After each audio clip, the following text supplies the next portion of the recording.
তীব্র দাবদাহ, প্রচণ্ড খরা ও পোকার উপদ্রবে রাজশাহীতে গাছ থেকে ঝরে পড়ছে আমের গুটি। নিবিড় পরিচর্যার পরও সমাধান না পেয়ে ফলন বিপর্যয়ের শঙ্কা করছেন এ অঞ্চলের চাষিরা। আবহাওয়া অফিসের তথ্যমতে রাজশাহীতে গত 17 এপ্রিল থেকে তীব্র তাপপ্রবাহ শুরু হয়েছে। সেদিন রাজশাহীতে সর্বোচ্চ তাপমাত্রা রেকর্ড করা হয়েছিল 40.2 ডিগ্রি সেলসিয়াস। তাপমাত্রার পারদ টানা 40 ডিগ্রি সেলসিয়াসের উপরেই থাকছে। সবশেষ বৃহস্পতিবার তাপমাত্রা রেকর্ড করা হয় 40.5 ডিগ্রি সেলসিয়াস। আর কয়েকদিন এই তাপমাত্রা অব্যাহত থাকতে পারে বলে জানিয়েছে আবহাওয়া অধিদপ্তর। চাষিরা বলছেন, চলতি মৌসুমে রাজশাহীতে গাছে আম এসেছে কম, যা আছে তার মধ্যে অনেক বাগানের অন্তত 50% গুটি আম ঝরে গেছে। আম রক্ষায় অনুমোদিত মাত্রায় ওষুধ ছিটিয়েও কাজ হচ্ছে না, ফলে বাধ্য হয়ে অতিরিক্ত মাত্রায় ওষুধ ছিটাতে হচ্ছে। বিরূপ এই আবহাওয়ার পরিবর্তন না হলে গাছে পাতা ছাড়া কিছুই থাকবে না। তবে কৃষি বিভাগ ও ফল গবেষকরা বলছেন, কিছু গুটি আম ঝরে গেলেও বাকিগুলো টিকিয়ে রাখলে সংকট হবে না। তাই দাবদাহ ও খরায় আমের গুটি ঝরে পড়া রোধে গাছের গোড়ায় রাতে অথবা খুব ভোরে পানির সেচ দিতে হবে। আম গাছের তো মুকুল আসে, যাতে সেই মুকুলে হয়তো 4-5টা করে আম আসে অনেক সময়, কিন্তু প্রাকৃতিকভাবে একটা আম রেখে বাদবাকি আমগুলো হয়তো ঝরে যায়, কিংবা হয়তো 2টা মুকুলে একটা আম থাকে। সেই আম থাকলেই কিন্তু ভালো ফলন আসে। কিন্তু এই প্রাকৃতিক আপনার এই ফল ঝরার পাশাপাশি এখন যেহেতু মৃদু তাপদাহ চলতেছে, এতে যোগ হয়েছে এই তাপদাহর কারণে কিন্তু এই ঝরে পড়াটা আরও বৃদ্ধি পেয়েছে।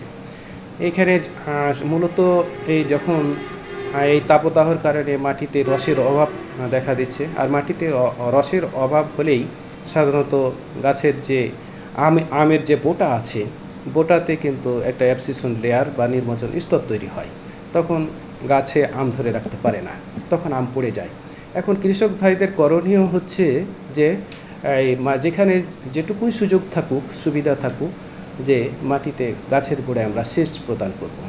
যদি আমরা সেচ প্রদান করি, মাটিতে রস আনতে পারি কিছুটা দিন, হয়তো আবার বৃষ্টি আল্লাহ দিলে হবেই।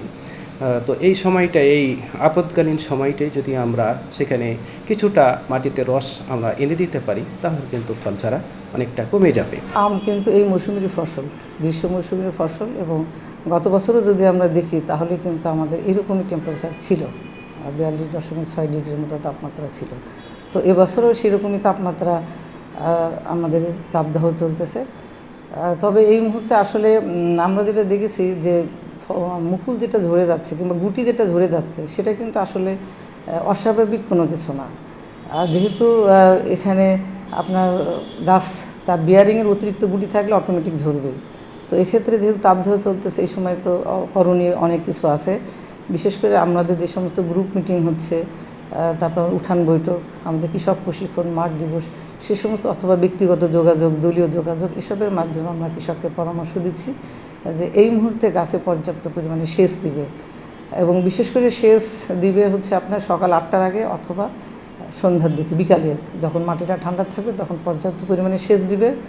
গাছের গোড়ায় যদি সম্ভব হয় তাহলে প্রচুর পানা খড়কুটা দিয়ে গাছে মালচিং করবে, যাতে মাটির আর্দ্রতাটা সংরক্ষণ হয়, এবং সাথে সাথে সম্ভব হলে পরে গাছে পানি স্প্রে করবে। এবং যেহেতু আম এখন আমাদের মার্বেল দানাও প্রায় পার হয়ে গেছে, সে সময় গাছের বয়স ভেদে রাসায়নিক সার প্রয়োগ করবে। রাজশাহী কৃষি সম্প্রসারণ অধিদপ্তর সূত্রে জানা গেছে, চলতি মৌসুমে রাজশাহী, চাঁপাইনবাবগঞ্জ, নওগাঁ, নাটোর এই 4 জেলায় 93,266 হেক্টর জমিতে আম চাষ হয়েছে। এইসব জমি থেকে আম উৎপাদনের লক্ষ্যমাত্রা ধরা হয়েছে প্রায় 12.5 লাখ মেট্রিক টন। আর এককভাবে রাজশাহী জেলার 19,602 হেক্টর জমিতে আমের চাষ হয়েছে, যা গত বছরের চেয়ে 24 হেক্টর বেশি। চলতি বছর আম উৎপাদনের লক্ষ্যমাত্রা ধরা হয়েছে 2,60,165 মেট্রিক টন। তবে এবার এ লক্ষ্যমাত্রা পূরণ হবে কিনা তা নিয়ে সন্দেহ প্রকাশ করেছেন চাষিরা। এলো মুক্ত চিন্তার স্বাধীন দৈনিক খবরের কাগজ। এখন খবর হবে নিখাত, নির্ভীক, নিরপেক্ষ।